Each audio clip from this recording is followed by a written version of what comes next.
In today's video I'm going to be talking a little bit about stereo widening and just a few ways of doing this manually rather than using an actual stereo widening tool. So the first example I've got is I'm going to use EQ. So first of all, I've just got a piano playing some chords. I'll center this out for now.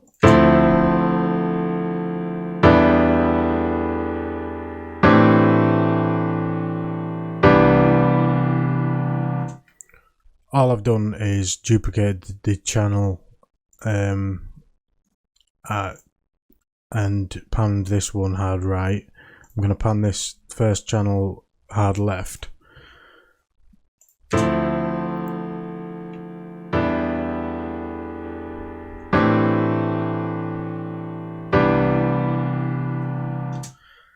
It already has a little bit of a widened effect because of the fluctuations in the sound coming from the left channel and the right channel, which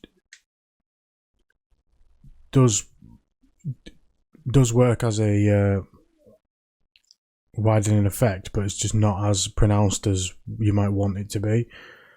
So the first example I'm going to show you is just varying the EQ from the left and the right channel. So these left and right are both playing the same thing.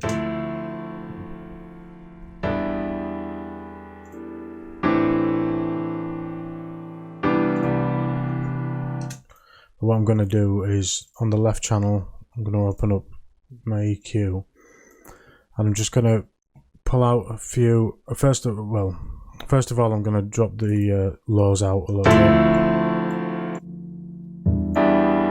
Not too much. If I had a bass or some other instruments in, I'd be being more precise with this, but for the purpose of this video, I'm just going to drop a little bit of the lows out just so it doesn't get too muddy when they're both playing together.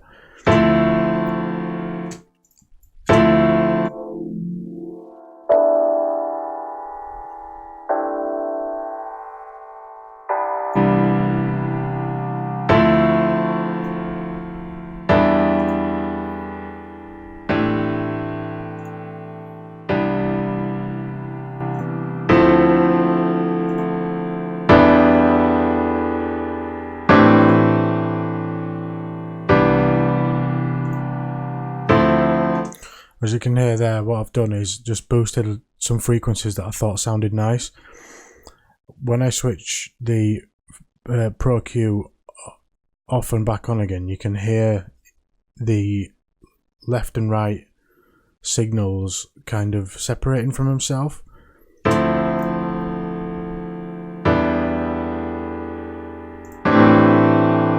Only really subtly. Well, I'm going to go over to the right channel and maybe take out around just a little bit of where I boosted on the left channel.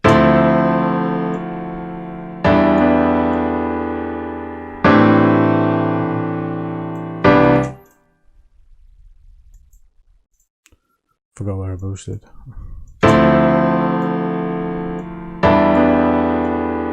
Not too much because I do like that area. That is quite a nice sounding frequency, but we do want both the left and the right side to vary from each other so that it separates the signal.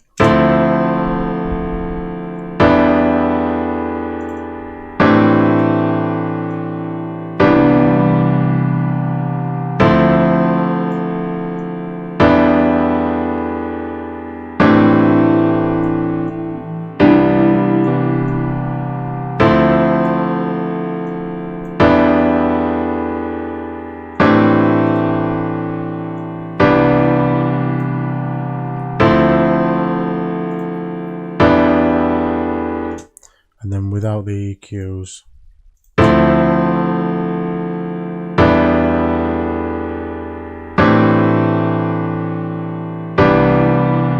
and then the EQs back on.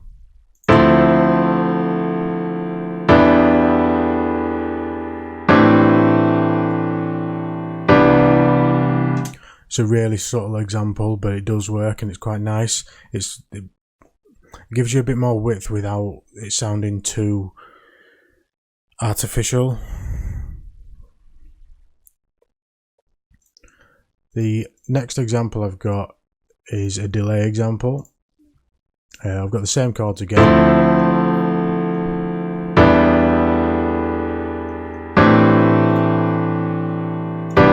And I'm just going to cut a bit of the lows.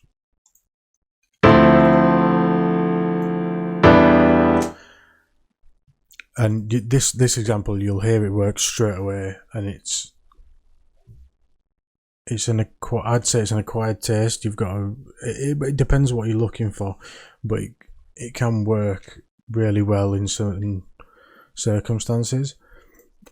But there's many different ways you can do it. You can do it just by shifting the chords a separate way to create a delay, like so. So if I shift these forward a little bit, maybe a little bit more, not too much. Yeah.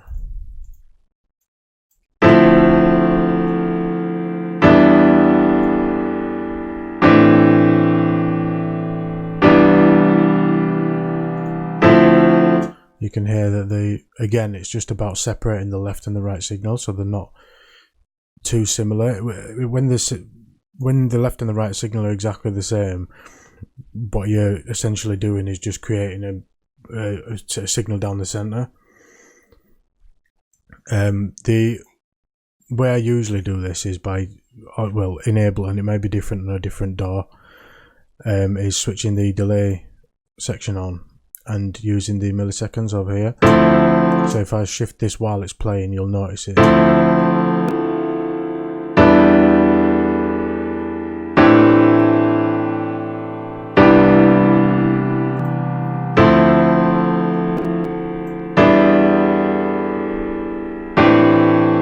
See there, we've got quite a wide signal.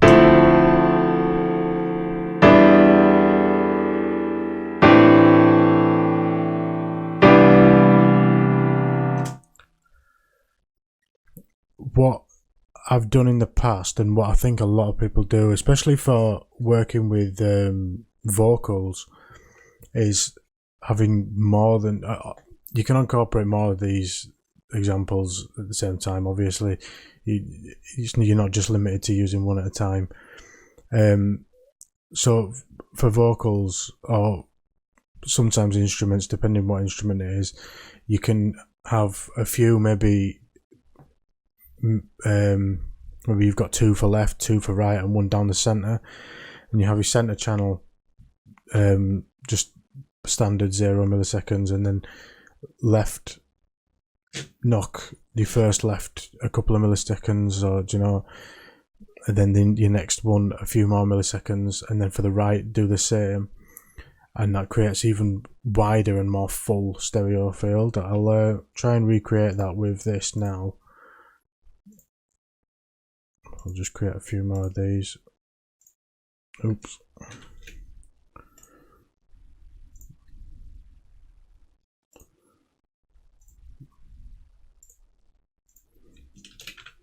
Right, okay, so I've got my center channel here.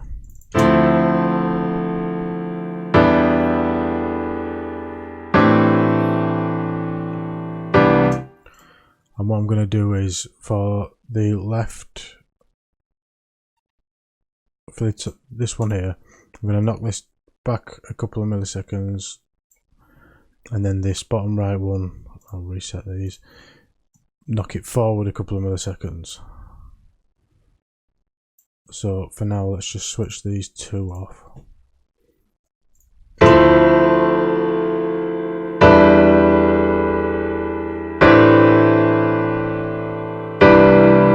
We've got quite a bit of phasing going on. That's from the center channel, because they are quite similar. Well, they're identical, so the center channel is phasing with the other signals. If we switch the center off,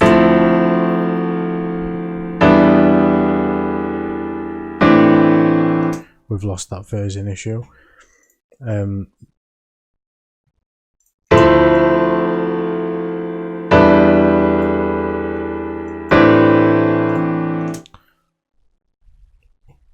So now if we just try using these, the left and the right, and then switching on these other left and rights, so, and shifting these a bit more, maybe, oh, it's a bit much, maybe just 3 milliseconds either way.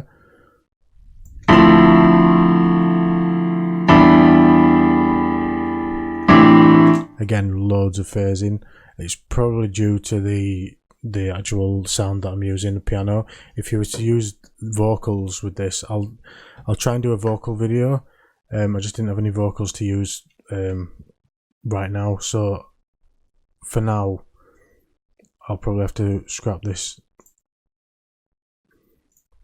example. But if you try the same thing with vocals, you can get a really nice sound, especially when you pair it with the pitch example that I'm going to show you in just a second, after I've shown you the other delay example.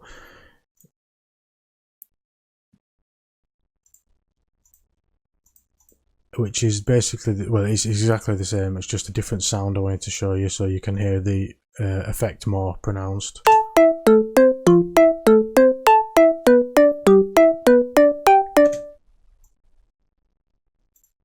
So just shifting the left signal back 1 millisecond.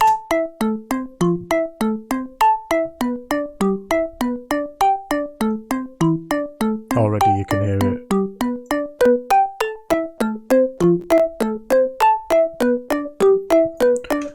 So if you go too far, it does can be quite a creative sound, but you strain away from stereo widening into just completely separate signals, really.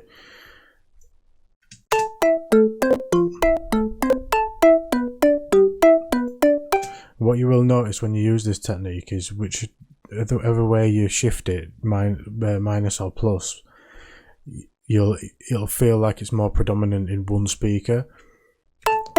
Like when I shift it positive milliseconds, it sounds louder in the right speaker to me. It's not, it's the same volume, it's just because it's hitting first in the right speaker.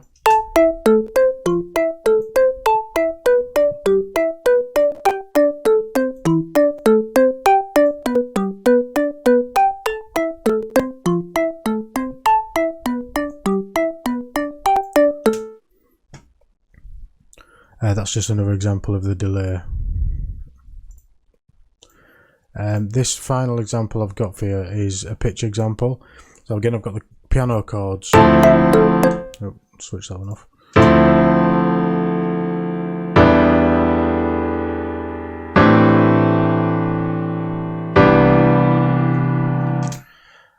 And this time we're going to shift the pitch of each signal, left and right.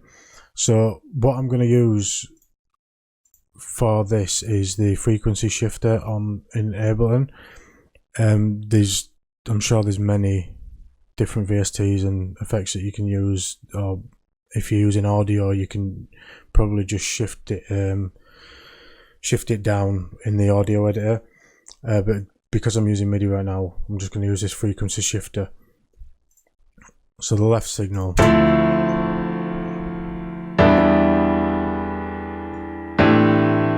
I'm just going to use this fine control here, and I'm going to shift it while it's playing so you can hear what it's doing.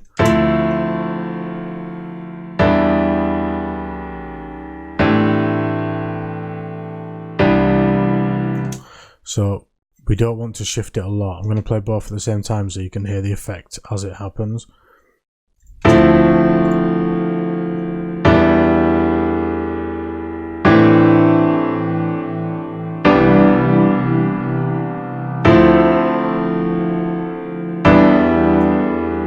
And then on the right signal, again opposite.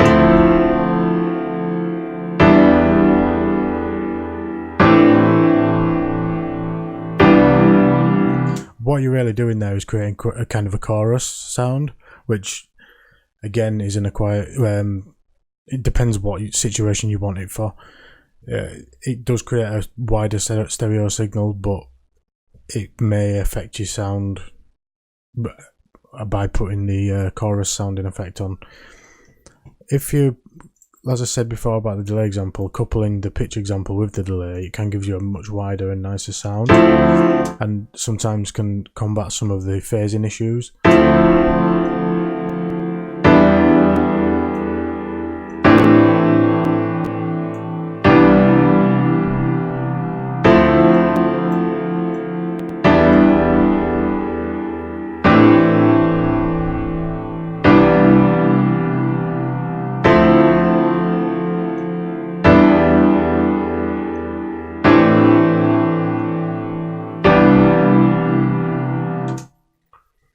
And that's all I've got for you today. Thanks for watching. If you haven't already, please subscribe, and I'll see you next time.